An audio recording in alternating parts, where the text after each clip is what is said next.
Oh, how's your food? Excellent.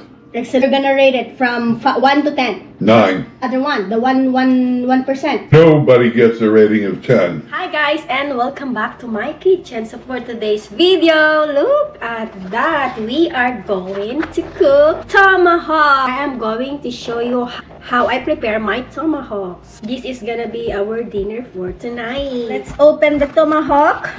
And we are going to season this with just salt and pepper. We don't want it complicated. I just wanted it simple.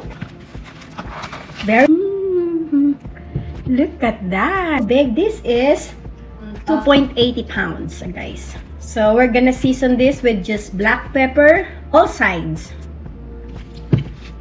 I don't know if we are gonna be able to finish all this tonight, but I am sure that if there's gonna be a leftover, it will be like just a little bit.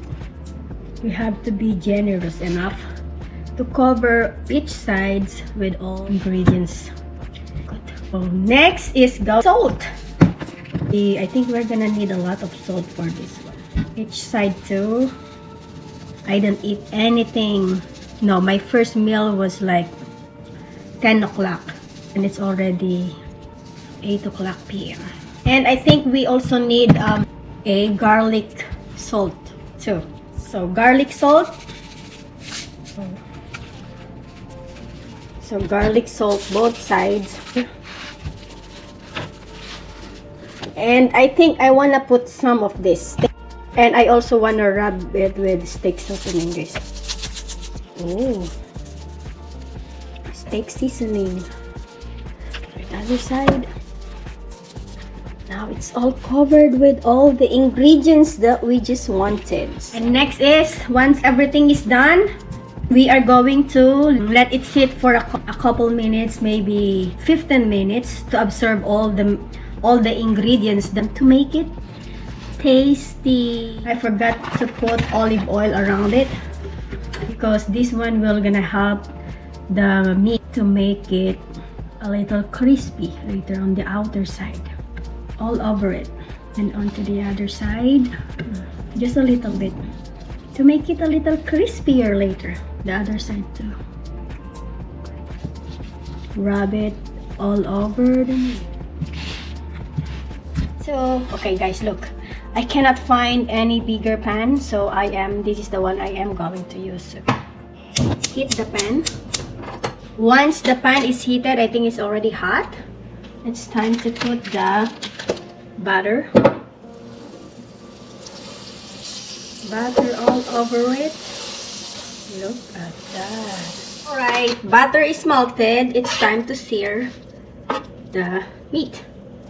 So here you go, guys. Look at that.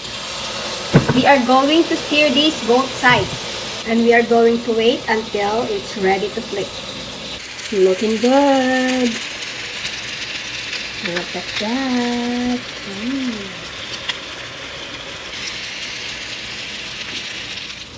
Alright, let's check. Oh.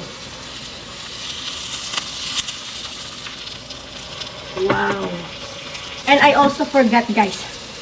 I want a lot of garlic in my steak.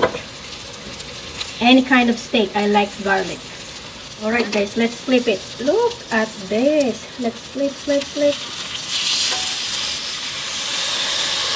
Oh. Flip.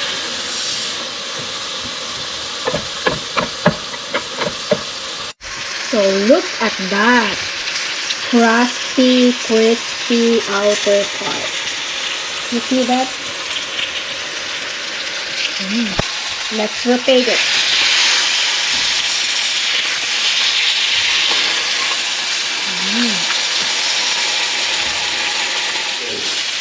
It's so good, guys. Smells like steak.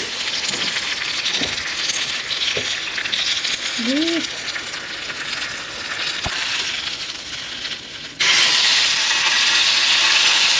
So we are now done searing.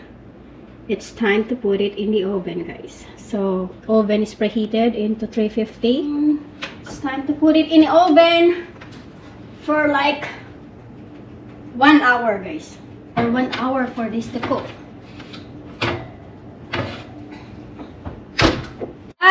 Guys, it's been 30 minutes. So let's check the meat.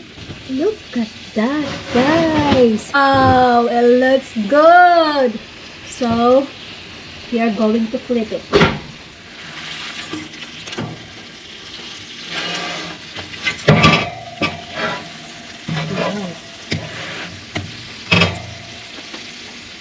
So, together with the tomahawk, guys, I also cook mushroom and onion and a scallop over here. That's gonna be ready. Our tomahawk is ready, guys. Guys. Put all of it out on the plate. Oh, guys, look, it's ready to go. Ta-da! Gonna plate this. This is our garlic. Just gonna put it on the top. I love garlic, guys. Next is our mushroom and scallop, guys. So we're just gonna put it on the side, all of it. That's the mushroom and the onion. Scallop. Ooh, roll over. My scallop roll over. Yum. I'm going to put a little bit of shrimp on the other side on there. The dipping sauce is... Our food is ready, guys. Look at that. Our food is ready, guys. Look. Guys, look. Let's try to cut it out. Oh. I think I overcooked it.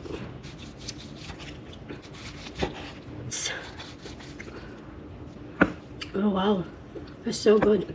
Alright guys, the moment of truth. Let's taste this over here. Look.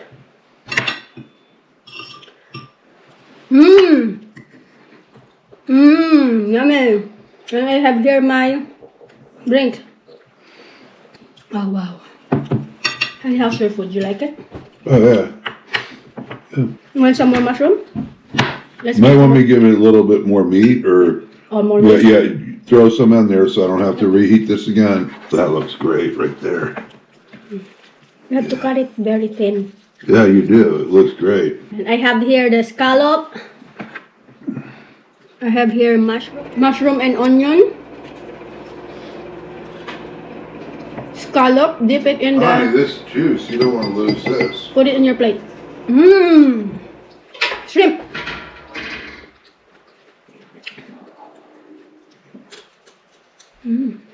It's so good, guys. Deliciously great tasting. Wow.